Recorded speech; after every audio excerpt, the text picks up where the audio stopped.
9 مئی جو 2023 کو انہوں نے بلیک ڈے ڈکلیئر کیا، ظاہر ہے کہ اس دن وہ کچھ ہوا جو پاکستان کی ہسٹری میں کبھی اس طریقے سے نہیں ہوا تھا، خواہ وہ چند لوگوں نے کیا یا آرگنائز طریقے سے ہوا۔ بہرحال یہ ایکٹیویٹی تو بہت بڑی تھی کہ پاکستانی عوام جو ہے وہ GHQ میں گھس گئی، کور کمانڈر کے گھر میں گھس گئی، اس طرح پاکستان کی تاریخ سے متعلقہ جو چیزیں تھیں انہیں آگ لگائی گئی۔ نقصان اس میں الٹیمیٹلی عوام کا ہوا ہے، کیونکہ ان سب لوگوں کے پاس بڑے اچھے ہیوی بجٹ موجود ہیں، ان کا فرنیچر بھی نیا آ جائے گا، بلڈنگ بھی نئی بن جائے گی، پیسے پھر عوام نے دینے ہیں ٹیکسز کی شکل میں، لیکن نقصان جو ہے نا وہ الٹیمیٹلی عوام کو ہوا ہے۔ اور آپ دیکھیں آج 21 مئی 2023 ہے، پچھلے مسلسل 10 دن سے آپ دیکھیں میڈیا نے کیسا ہنگامہ کھڑا کیا ہوا ہے، ہر ٹی وی چینل کے اوپر وہ بلیک ڈے کے نام کا ایک اشتہار چل رہا ہے۔ اب یہ اشتہار بھی پاکستان کی عوام کے ٹیکسز کے پیسوں سے ہی چل رہے ہیں، ظاہر ہے اس کی فیس انہوں نے ادا کرنی ہے نا، مفت تو کوئی اشتہار نہیں چلاتا، اور کس طریقے سے اسے ایک پروپیگیٹ کیا جا رہا ہے۔ میں یہ جو ایکٹیویٹی ہے اس کے خلاف نہیں ہوں، جو کچھ یہ کیا جا رہا ہے عوام کو ایجوکیٹ کرنے کے لیے، لیکن اگر اسی طریقے سے آپ کسی ایک خاص چیز کی لکیر پیٹیں گے تو مئی کا ہی مہینہ تھا اور تاریخ تھی 12، ایک ڈکٹیٹر نے قتل عام کیا کراچی کے اندر صرف اپنی حکومت کو دوام دینے کے لیے، تو اصولاً تو اس دن کو بھی بلیک ڈے ڈکلیئر کرنا چاہیے تھا، کیونکہ عوام تو اس دن مری تھی۔ عوام اس دن بھی مری، وہ میڈیا تو رپورٹ نہیں کر رہا، لیکن عوام تو مری ہے، سوشل میڈیا کے ذریعے ویڈیوز تو پبلک میں عام ہوئی ہیں۔ تو اس طرح اگر بلیک ڈیز ہم گننا شروع کریں تو پاکستان کی ہسٹری بلیک ڈیز کے ساتھ بھری پڑی ہے۔ میرے نزدیک تو 12 اکتوبر 1999 بھی پاکستان کے لیے ایک بلیک ڈے تھا، جب ایک الیکٹڈ پرائم منسٹر کو اس طریقے سے بدماشی سے ہٹا کے، آپ علمی اختلاف تو کسی سے بھی کر سکتے ہیں، لیکن ایک الیکٹڈ گورنمنٹ کو اس طریقے سے ہٹانا اور اس کے بعد پھر ایک ڈکٹیٹر کا مسلط ہونا، وہ بھی بلیک ڈے تھا۔ بھٹو کو جس دن پھانسی دی گئی وہ پاکستان کے لیے وہ بھی بلیک ڈے تھا،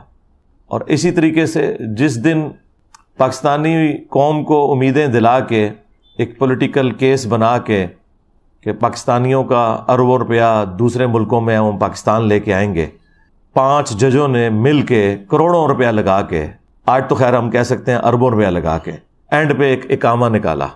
وہ بھی بلیک ڈے تھا پاکستان کی تاریخ کا۔ لیکن اب خاص طور پر چونکہ ایک پولیٹیکل جماعت کو ٹارگٹ کرنا ہے،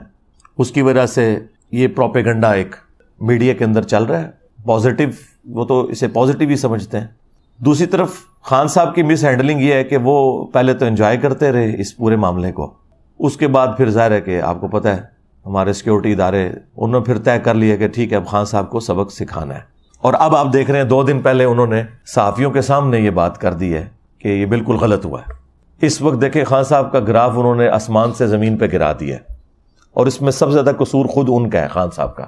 ہم اس وقت بھی ساتھ ساتھ سمجھا رہے تھے کہ آپ اتنے ایکسٹریم رویے اختیار نہ کریں ورنہ اس کا انجام برا ہوگا، اور وہ ہم نے دیکھا کہ اب بالکل ساری جماعتوں نے مل کے، سارے ریاستی ادارے مل کے ٹارگٹ کیے ہوئے ہیں کہ PTI کو اب کس طریقے سے ہم نے جو ہے وہ ختم کرنا ہے یا قابو میں لانا ہے۔ یہ دنیا مکافات عمل ہے۔ دیکھیں مشرف نے کہا تھا میں نے بے نظیر اور نواز شریف کی سیاست کو ہمیشہ کے لیے دفن کر دیا، تو کیا دفن ہو گئی تھی؟ اسی نواز شریف کو پاکستان کی عوام نے 30 دفعہ وزیر اعظم منتخب کر لیا، اسی بے نظیر کی جماعت کو ایک اور حکومت ملی۔ تو اب بھی اگر کوئی سمجھتا ہے کہ اس طریقے سے خان صاحب کو ہٹا کے تو وہ کسی جماعت کو، پولیٹیکل جماعت کو ختم کر دیں گے، تو یہ نہیں ہے۔ تو میرا خیال ہے جماعتیں ختم کرنے کی بجائے سافٹ ویئر اپڈیٹ کرنے چاہیے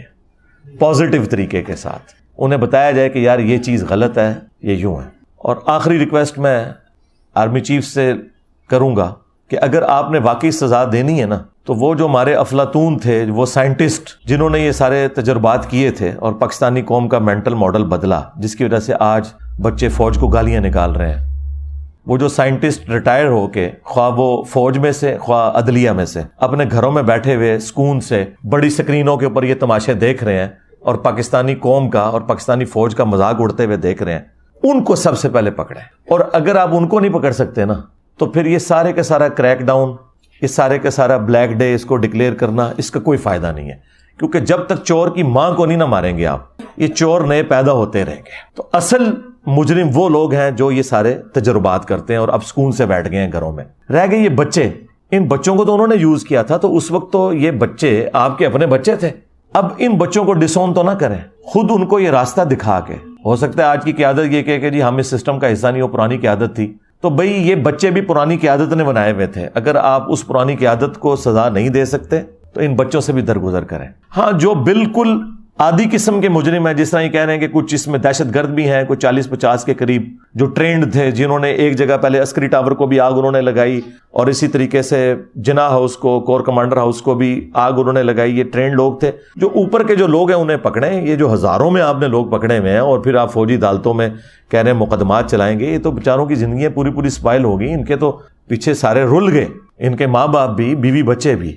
تو یہ تو آپ لوگوں کی خاطر اس وقت قربانی کا بکرا بنے تھے، تو اب میرا خیال ہے انہیں معاف کریں اور صرف بڑوں کو پکڑیں، اس میں بھی جو ماسٹر مائنڈ ہیں اور جو ادھر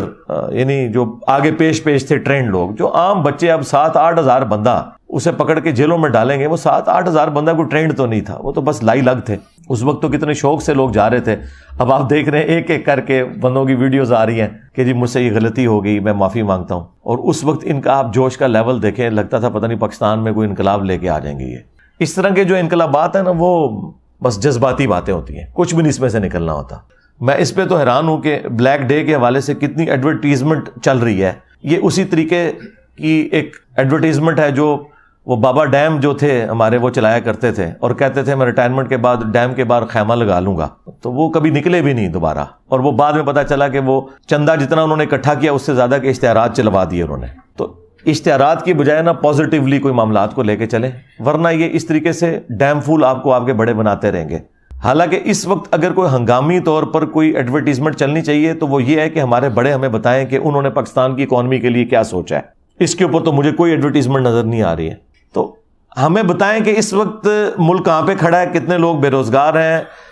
اتنے لوگوں کی روزگار کا آپ نے اتنے سالوں میں کیا بندوبست کیا ہوا ہے، ہماری بیسک نیڈز کس طرح پوری ہوں گی، اس کے اوپر ہمیں کوئی لائے عمل بتایا جائے۔ اور ٹوٹلی پچھلے 10 دن سے آپ دیکھ رہے ہیں کہ ایک ہی رونا رویا جا رہا ہے، اور یہ تو ایک وقتی مسئلہ حل ہو جائے گا۔